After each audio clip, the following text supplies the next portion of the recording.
Hej og velkommen til Tid til Tegneserie. I dag vil jeg gerne vise den her, Listen, en ny fransk spændingsserie i 5 dele, hvor indtil nu er første del udkommet.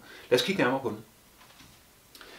Vi er i Illinois 1961. Historien starter lige på hårdt med, at hovedpersonen Alex Polyak er til sin kones begravelse.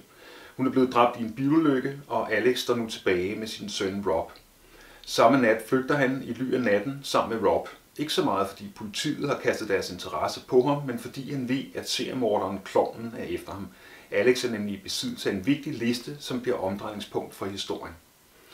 På fransk er udkommet en masse tegneserier af Eric Stalner, men Listen-serien er første gang, han udgives på dansk. Og tak for det, for Stalner tegner fedt.